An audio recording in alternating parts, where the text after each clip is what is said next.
You know, if you're sick and tired of hearing that the secret to wealth is skipping your daily coffee, then you've come to the right place. Today, we're going to break down Iman Gadzhi's pretty unconventional take on money. We've laid it all out in a 5-step plan that's really designed to help young people build wealth, not by pinching pennies, but by seriously boosting their earning power. Okay, let's just dive right in with the core idea that really everything else is built on. On one side, you've got this scarcity mindset. You know, the one that's totally obsessed with cutting tiny little expenses like a $4 coffee. But on the other side, you have the abundance mindset, which asks a completely different question. It asks, how can I learn to earn an extra $4,000? Gadzhi's whole point is that what you focus on, well, that's what becomes your reality. And he does not mince words on this. For him, all that advice about saving a few bucks here and there, he thinks it's made for people who just don't believe they can do better. His entire strategy is built on the complete opposite idea, that you absolutely have the capacity to earn way, way more, and that's where all your energy should be going. So, here's the game plan for this explainer. We've structured his advice into 5 parts. We're starting with that core mindset of abundance. Then we'll get into the practical stuff, knocking out your debt, building up your income, putting your wealth on autopilot, and finally, tweaking your entire world for success. All right, so this first principle is the foundation for everything. It's all about a huge mental shift. Instead of playing defense with your money, always cutting back, Gadzhi wants you to go on offense. Focus all that energy on expanding what you bring in. But before you can even think about building anything, you have to clear the field. And for Gadzhi, there's one major roadblock that you have to deal with first. It is absolutely non-negotiable. And that huge obstacle? It's high-interest credit card debt. Seriously, before you invest a dime, before you buy a fancy coffee to soak up the vibes, before you do anything else, this has to be your #1 laser-focused priority. Those interest rates are just so brutal that they're basically canceling out any good you're doing anywhere else. He uses some really strong language here, and for good reason.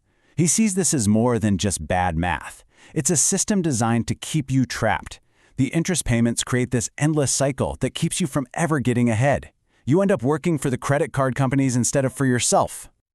So, once that debt is gone, once the ground is clear, what's next? Well, now the focus shifts completely to the engine of wealth creation, actively and strategically building up your income. Gadzhi lays out a super simple 2-step process for this. This isn't about just hoping for a raise, it's a real strategy. Step 1, you have to commit to investing in your own education. And step 2, you use that education to learn a specific high-income skill that people will actually pay good money for. Now, what's so cool about this list of skills is that they aren't just for entrepreneurs. Whether you want to start your own thing or just become a total rock star at the right company, skills like sales, copywriting, or even being a wizard with Google Sheets and analytics can dramatically boost your paycheck. And this is a perfect way to think about his view on education. He wants you to completely reframe the cost. A $150 course isn't money you've lost, it's an investment in yourself. The real question isn't whether you believe in the course, it's whether you believe in your ability to take what you learn and make more money with it. Okay, so you've cleared your debt, your income is starting to climb. Now what? Well, the next phase is all about putting your money to work for you, automatically, so you don't even have to think about it. It's time to build a system. And check out this example from his own life. It's pretty wild. After reading a book when he was 16, he started putting just £5 a week into an investment account. I mean, it seems like nothing, right? But that little habit is what grew into him now investing a minimum of $100,000 every single week. So here's the bottom line. The amount you start with, it almost doesn't matter. The real prize is building an unbreakable habit, getting your brain and your bank account used to automatically sending money to your investments, whether it's $5 or $5,000, that's the skill that builds real wealth over time.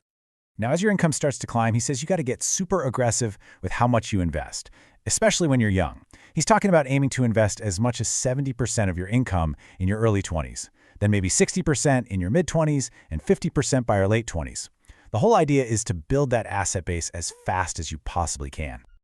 All right, this is the final piece of the puzzle, and it's not just about spreadsheets and bank accounts, it's about engineering your entire lifestyle. This is about creating an environment and building habits that just naturally push you towards your financial goals. So Gadzhi points to 2 really specific lifestyle changes, and they might surprise you. The first is a subtraction, stop drinking alcohol. And the second is an addition, Start having your coffee in really wealthy places.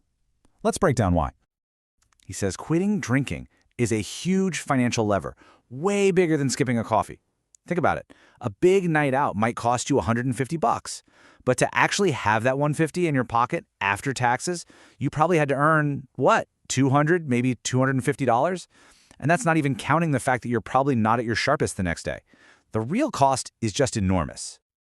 Now, for that coffee, spending $8 or $10 on a coffee in some high-end hotel lobby, well, it's not really about the coffee at all. You're basically paying an entry fee, you're paying for proximity.